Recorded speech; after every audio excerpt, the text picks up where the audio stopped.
교회 장년 교육이라는 과목을 가르치는데 꼭 제가 숙제를 내줍니다. 다니는 교회에서 70대, 80대 분을 꼭 인터뷰해서 삶에 가장 후회가 되는 것 두 가지들을 잘 인터뷰로 요약해서 내라고 이렇게 얘기합니다. 왜 그거를 하냐면 우리 어르신들과 대화할 기회가 있고요. 그분들의 삶의 지혜를 배울 수 있잖아요. 학생들이 여러 가지 대답을 가져오는데 수년 동안 제가 가르친 한 5, 6년 동안 공통적으로 가져오는 두 가지 답이 있습니다. 첫 번째는 뭐냐면 대부분의 80대 어르신들이 가장 후회하는 것이 가족과 함께 충분히 시간을 보내지 못한 것을 첫 번째로 가장 후회합니다. 시간 잘 보내셔야 돼요. 두 번째로는 이분들이 가장 후회하는 게 뭐냐면 평소에 내가 하고 싶었던 공부나 여행을 못 해본 게 연세 드셔서 그렇게 후회가 된다고 합니다. 그래서 이런 부분에 있어서 또 귀한 그런 또 지혜를 배웁니다. 최근에 동침이라는 프로에 김영석 교수님께서 연세대 명예교수입니다. 모셔서 강연을 했어요. 103세입니다. 1920년생이세요. 아직도 왕성하게 활동하고 강연합니다. 아직도 로맨스를 꿈꾸시는 아주 멋있는 교수님이십니다. 이분 뭐 여러 가지 내용을 했지만 하나 사람들이 제일 궁금해하는 게 삶을 어떻게 살아야지 가장 행복하게 사는가 이 주제에 대해서 이 교수님이 강연을 하셨는데 교수님께서 이런 말씀을 하십니다. 인생에 가장 의미 있고 중요하게 보내는 방법 중에 하나는 내가 다른 사람들에게 도움이 되고 의미 있는 사람이 된다는 것을 말씀하셨어요. 무슨 말이냐면 내가 나만을 위해서 사는 것이 아니라 다른 사람을 돕고 다른 사람에게 어떤 의미가 되어줄 때 가장 행복한 삶을 산대요. 이분에게 뭐 여러 가지 질문을 하는데 자기가 인생을 돌아보면 100세시니까 돌아보면 언제가 가장 행복했냐면 60대, 70대가 가장 행복했대요. 젊은 때 아니에요. 대학생 때 아니고 60, 70대. 왜 그러냐면 60, 70대를 돌아보면 그때까지 관계를 잘 맺은 사람은 그거를 수확하기 시작한대요. 제자들을 잘 가르치면 제자들이 어느새 나를 돕고 있는 거예요. 내가 정말 사람들에게 씨를 뿌리면 60, 70대 거두기 시작하는 거예요. 삶이 더 풍성해짐을 이렇게 나누게 됩니다. 여러분, 우리는 24시간이라는 그런 한정된 시간이 하루에 우리에게 주어져 있어요. 누구나 다 공평해요. 어떤 사람에게든지 부자나 가난한 자나 똑똑한 자나 똑똑하지 않은 자나 교육을 잘 받은 자나 아닌 자나 모두에게 24시간이라는 것은 공평하게 주어졌어요. 그런데 과연 이 시간에 우리는 영적으로 유익한 일을 하는 것인가? 행복한 삶을 사는 것인가? 아니면 혹시나 나는 내 삶을 낭비하고 있고 영적으로 해로운 것들을 하고 있지 않나? 한번 생각해 보셔야 됩니다. 그래서 오늘 제 설교의 제목은 영적으로 유익한 일들을 하는 거예요. 주어진 한정된 시간 가운데 말씀의 은혜가 있기를 또 주님의 이름으로 축원합니다. 첫 번째는 영적으로 유익한 것과 한번 적어보세요. 해로운 것이 있음을 알아야 합니다. Our choices can influence our spiritual life for the better, for worse. 영적으로 유익한 것과 해로운 것이 있음을 알아야 합니다. 한번 읽어볼게요. 시작. 영적으로 유익한 것과 해로운 것이 있음을 알아야 합니다. 그래요. 영적으로 유익한 것과 해로운 것이 있는데 12절 한번 보시기 바라요. 성경에 가지고 계시면. 안 가지고 계신 우리 교회는 성경을 아주 귀하고 비싼 성경을 무료로 드립니다. 열심히 읽으시라고요. 꼭 가지고 계시고 12절 한번 보세요. 모든 것이 내게 가나 보세요. 가능하다는 거예요. 그죠? 다 유익한 것이 아니고 모든 것이 내게 가나 내가 무엇에든지 얽매이지 아니하리라. 하나하나 단어를 보면 가하다는 것, 가능하다는 거예요. 여러분, 우리 하나님 우리를 통제하시는 분이 아니에요. 꼭두각시처럼 우리를 뭐 하라고 지시하는 분이 아니라 우리는 자유의지가 있어요. 자유롭게 선택해요. 여러분들이 이 아침에 하나님께 와서 예배를 드릴 자유가 있는 거예요. 그죠? 안 올 자유도 있어요. 무엇인가 할 자유, 안 할 자유. 근데 모든 것이 가한데 다 가능해요. 우리 주님 안에서는 우리는 강요받는 사람들이 아니에요. 자발적으로 사랑하는데 문제는 뭐냐면 거기 보세요. 다 유익한 것이 아니래요. 자유롭게 다 하지만 우리가 하는 것들이 유익한 것과 유익하지 못한 것들이 있다는 거예요. 그리고 특별히 유익하지 못한 것들은 뒤쪽에 보면 얽매이게 한다는 거예요. 영어로는 mastered by, trapped by. 무슨 말이냐면 거기에 우리가 나쁜 해로운 것들을 하게 되면 거기에 빠져서 헤어나지 못하는 노예가 된다는 거예요. 여러분, 얽매인다는 것은 노예에게 쓰이는 단어였어요. 왜 그러냐면 mastered는 마스터가 있는 거예요. 주인이. 그래서 노예가 되는 것들을 보게 돼서 우리는 영적으로 그런 것들을 분별해야 돼요. 사랑하는 여러분, 우리가 이 시대를 살아갈 때 그냥 문화를 따라가잖아요. 아무런 생각 없이. 그러면 어느샌가 우리는 그 문화에 빠져가지고 헤어나올 수가 없어요. 우리의 귀한 시간을 낭비하는 거예요. 청소년들을 예로 들면 여러분, 청소년들이 하루에 셀폰이나 소셜미디어로 쓰는 시간이 6시간에서 7시간이에요. 아셨어요? 평균. 매일. 일주가 아니에요. 매일 6시간에서 7시간을 셀폰을 쓰는데 대부분 소셜미디어를 써요. 페이스북을 예로 든다면 페이스북은 친구들을 다 사귀고 관계를 넓히고 행복하려고 만들어진 거예요. 맞죠? 그죠? 행복하려고 만들어졌는데 문제는 사람들이 최고의 사진들만 올려놓으니까 이 사진을 보는 사람들은 더 우울해져요. 얘는 이렇게 잘 나가는데 나는 뭔가. 티네이저들이 훨씬 더 우울해지고요. 훨씬 더 슬퍼지고요. 훨씬 더 정신건강에 안 좋고 우울증 때문에 많이 고생을 해요. 먹지를 않아요. 왜 그러냐면 날씬한 사진들만 보기 때문에. 여러분 잘 드세요. 그런 사진 봐도 괜찮습니다. 잘 드시는 거. 그렇게 빠지는 거예요. 우리의 컬처들은 전혀 영적으로 영향가 없는 하나님하고 관계를 멀게 하는 그런 것들을 빠지다 보면 어느새 그렇게 되는 거예요. 저는 목사로서 어떤 분 저에게 물어봐요. 목사님은 술 안 드시나요? 좋은 질문이에요. 그죠? 잘 목사를 모르기 때문에 성경은 술을 마시지 말라고는 안 했어요. 그죠? 취하지 말라고 했어요. 왜냐면 취하면 실수를 많이 하기 때문에. 그래서 저는 이렇게 조언해요. 한두 잔 드시는 거 괜찮아요. 근데 목사인 저는 안 마십니다. 왜? 모범이 돼야 되잖아요. 그런가요? 혹시나 제가 술을 마시고 있는 장면을 여러분들이 보면 여러분들이 낙심하면 어떻게 해요? 안 하는 게 낫잖아요. 그죠? 골프도 아주 좋은 운동인데 사람들은 목사가 골프하는 거 싫어요. 안 합니다. 저는. 왜 안 하냐면 굳이 그거를 해서 어떤 영혼들에게 상처를 주거나 해가 된다면 안 하는 게 낫잖아요. 맞나요? 그죠? 그렇기 때문에 우리는 자유가 있어요. 하지만 그 자유를 어떻게 쓰고 내가 무엇을 하냐가 중요해요. 지난주에 저희 집에 아들 2명이 우리 같이 있어서 우리 청년들 같이 있었는데 한 친구는 운동하는 친구예요. 먹는 거 조절해야 돼요. 왜 그러냐면 운동선수들은 어때요? 아무거나 막 먹으면 안 돼요. 경기에 최선을 다해서 뛰고 내가 몸 상태를 만들려면 어떻게 돼요? 구별해야 되잖아요. 우리도 마찬가지라고 생각합니다. 누가복음 17장 1절에서 2절 한번 읽어볼게요. 시작. 예수께서 제자들에게 이르시되 실족하게 하는 것이 없을 수는 없으나 그렇게 하는 자들에게는 바로다. 그가 이 작은 자 중에 하나를 실족하게 할진대 차라리 연자맷돌이 그 목에 매어 바다에 던져지는 것이 나으리라. 무슨 말씀이냐면 주님께서 너희가 어떤 영혼들의 정말 연약한 영혼들을 실족하게 하는 것, 넘어지게 하는 것, 죄짓게 하는 것, 낙심하게 하는 거 할 바야 차라리 네 목에 맷돌을 감고 죽어버리려는 거예요. 좀 심하시죠? 예수님. 아니 아무리 그래도 너무 심하잖아요. 누구를 낙심했다고 죄짓게 했다고. 그죠? 목에다가 이 무거운 맷돌을 칭칭 감아서 맷돌 아세요? 젊은 세대들. 맷돌 잘 모를 거예요. 콩 넣어서 가는 거. 맷돌 엄청 커요. 그거를 메고 차라리 넌 네가 죽는 게 낫다는 거예요. 사랑하는 여러분, 처음에 교회를 오고 막 하나님을 알아갈 때 이 영혼들이 상처를 받으면 어쩌면 다시는 안 올 수도 있어요. 맞죠? 그죠? 그래서 우리 먼저 믿는 자들이 더욱더 경각심을 가지고 구별해야 돼요. 여러분과 저는 모든 자유를 하나님 주셨지만 그 자유를 우리가 선택하는 것은 우리의 몫이에요.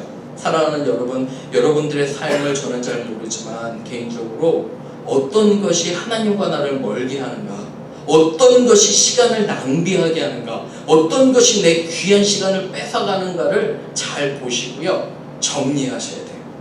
새롭게 컷하셔야 돼요. 아이들 학교 새로 시작할 때 새로운 마음처럼 우리도 그런 마음 들기를 주님의 이름으로 축원합니다. 두 번째 갑니다. 우리가 먹고 마시는 일도, 그죠? 영적인 일과 관계가 있습니다. 우리가 먹고 마시는 일이에요. 먹고 마시는 일도 영적인 일과 관계. Our spiritual life is also influenced by what we eat and drink. 2번 한번 읽어봅니다. 시작. 우리가 먹고 마시는 일도 영적인 일과 관계가 있습니다. 13절 보세요. 음식은 배를 위하여 있고 배는 음식을 위하여 있으나. 고린도 사람들이 좋아했던 문구예요. 뭐가 맞아요? 잘 보세요. 음식은 배를 위해서 있어요. 우리 몸을 위해서 있어요. 이게 맞아요? 아니면 뒤에 그게 맞아요? 배는 음식을 위해 있어요. 다시 풀어서 설명할게요. 우리는 먹기 위해 살아요? 살기 위해 먹어요? 요새 사람들을 좀 지켜보면 음식을 위해서 살아가는 사람이 많은 것 같아요. 나의 인생의 유일한 목적은 맛있는 거 먹는 거. 그런 트렌드 없으신가요? TV 보세요. 얼마나 많은 프로그램들이 그 음식에 대해서 어떻게 하면 잘하나. 유튜브 영상도 대부분 먹는 음식이에요. 그죠? 그래서 그런데 고린도 교회도 비슷한 성향을 가지고 있었어요. 먹기 위해 살아가는 거예요. 혹시 통계를 아시나요? 미국 사람들은 전 세계 인구의 4.23%예요. 5%도 안 돼요. 미국 사람들은. 근데 전체 세계의 소고기 소비량의 20% 이상을 먹어치웁니다. 치킨 예로 들까요? 치킨을 가장 많이 섭취하는 나라 2위가 중국인데 1등이 누굴까요? 뭐 말할 거 있어요? 당연 미국이죠. 그죠? 1년에 15,000톤의 치킨을 먹어치운다고 합니다. 1년에 15,000톤. 미국이 그런 나라예요. 그런데 사도 바울이 여기서 얘기하시는 건 보세요. 13절에 하나님은 이것저것들을 다 폐하시리라. 의미가 없다는 거예요. 그렇게 좋은 거 먹고 그렇게 진수성찬을 먹어도 의미가 없다는 거예요. 몸은 그리고 음란을 위해 있지 않고, 그죠? 음란함과 똑같아요. 무엇인가 계속 먹으려고 하는 거예요. 그런 성적인 그런 부정함, 음란함과 마찬가지로 계속 우리에게는 탐심이 생기는데, 여기 보면 주는 몸을 위하여 계시고 우리는 주를 위하여 있다는 거예요. 무슨 말이냐면 먹고 마실 때 어떻게 해요? 교제하고 하나님을 찬양하는. 사랑하는 여러분, 우리 크리스찬은 먹을 때 어떻게 해야 되냐면 누구와 같이 먹잖아요. 나 좋은 거 고집하지 마세요. 어떠세요? 나 좋은 거 고집하지 마세요. 상대방 좋은 거 물어보세요. 그리고 상대방 좋은 거 먹도록 노력하시기를 바라요. 대화 가운데 그 사람의 어려움을 들어주고요. 기도하고 하나님의 말씀을 나누세요. 여러분, 먹는 것이 나에게 맞추어지면 내가 좋은 거 먹고 내가 말 많이 하고 내가 정말 이 사람들 이런 것들을 하면 어쩌면 그거는 예수님 원하시는 게 아니에요. 왜 그러냐면 하나님께 영광 돌리는 건 다른 사람들을 사랑하고 배려하는 거예요. 고린도전서 10장 이렇게 말씀하십니다. 읽어볼게요. 시작. 그런즉 너희가 먹든지 마시든지 무엇을 하든지 다 하나님의 영광을 위하여 하라. 유대인에게나 헬라인에게나 하나님의 교회나 거치는 자가 되지 말고. 그죠? 거치고 사람들에게 낙심하고 상처 주는 사람이 되는 것이 아니라 먹고 마시든지 하나님의 영광을 위해 하는 거예요. 그건 뭐냐면 다른 사람들을 사랑하고 배려하라는 거예요.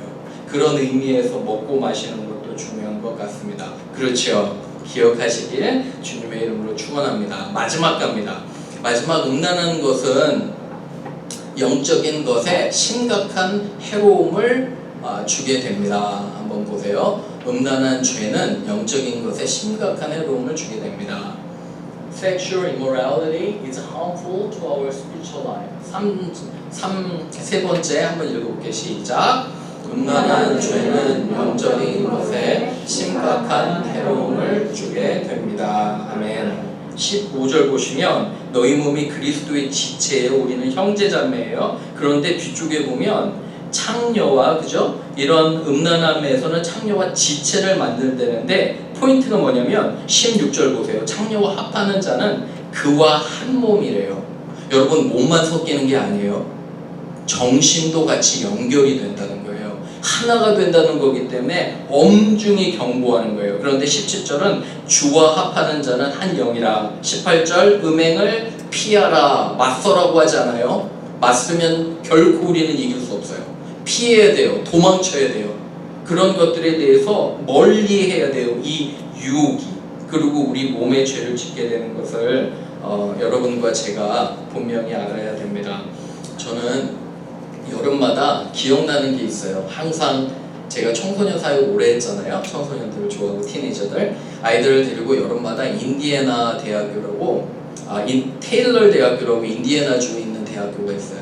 가서 집회를 하는데 한 청소년 1000명이 모여요. 그리고 일리노이 얼베나 대학교에서 대학생들 한 200명 정도 와서 섬기는데 너무너무 좋아요.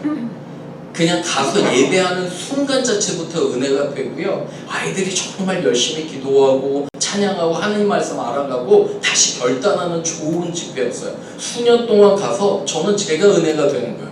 너무너무도 좋았어요. 하기 시작하기 전에 하나님께서 정말 그 성령으로 채워주신 은혜가 많았는데 없어졌어요. 순간에. 왜 없어졌냐면 그 총 담당하는 목사님이 성추행에 휘말려서 그만뒀어요. 일리노이 대학교 안에 1000명이 모이는 교회가 있어서 교회 간다. 안 모여요. 그 하나의 순간 때문에 수많은 청소년들의 집회와 하나님의 나라가 완전히 가려졌어요. 얼마나 슬픈지 몰라요, 여러분. 이 음행이라는 것은 유혹을 정말 피해야 되는 게 가정을 파괴하는 것에 대해서 정신적으로 정말 엄청난 그런 충격을 주는 거예요. 그래서 우리 크리스찬들은 정말 조심해요. 여러분 사탄이 한순간에 교회 무너뜨릴 수도 있어요. 그거 아시나요? 이 목회자나 이 교회에서 어떤 성추행이나 그런 사건이 일어나면 교회가 존재할 수가 없어요. 사탄이 쓰는 우리의 대적에서는 가장 좋은 방법이 이런 성적인 음란함이에요. 이런 것들이 왔을 때 얼마나 위험한지 우리는 잘 알아야 돼요. 그래서 고린도전서 19 지금 이제 우리가 공부하는 19절은 이렇게 얘기합니다. 읽어볼게요. 시작. 너희 몸은 너희가 하나님께로부터 받은 바 너희 가운데 계신 성령의 전인 줄 알지 못하느냐. 너희는 너희 자신의 것이 아니라. 아멘. 그죠? 성령님이 우리 안에 거하시는데 다윗은 바세바와 죄를 졌어요. 엄청난 결과를 겪게 돼요. 그죠? 바세바와 죄를 짓고 나서 우리아를 죽이게 되고 그 모든 폭력이 그의 가정에 임하는데 어려움을 겪게 되는데 다윗이 이렇게 고백합니다. 읽어볼게요. 하나님이여 내 속에 정한 마음을 창조하시고 내 안에 정직한 영을 새롭게 하소서. 나를 주 앞에서 쫓아내지 마시며 주의 성령을 내게서 거두지 마소서. 주의 구원의 즐거움을 내게 회복시켜 주시고 자원하는 심령을 주사 나를 붙드소서. 아멘. 우리가 비록 죄를 지었지만 하나님께 돌아왔습니다. 죄를 고백하고요.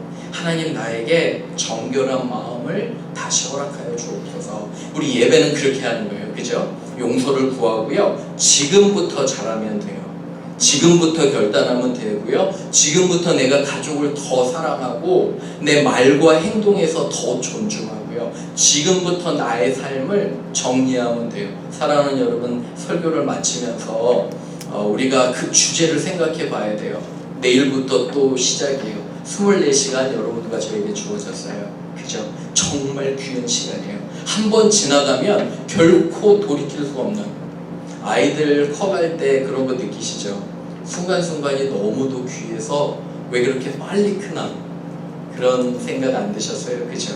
그 귀한 시간에 내가 어떠한 것을 할 것인가, 영적으로 진정으로 유익한 것을 해서 내 하나님과 더욱더 가까워질 것인가, 아니면 반대로 해로울 것인가, 그것은 여러분과 저에게 달려 있습니다. 사랑하는 여러분, 한 주 동안 승리하시고요, 영적으로 유익한 것들을 잘 구별하시기를 주님의 이름으로 축원합니다. 아멘. 우리 같이 한번 기도할게요.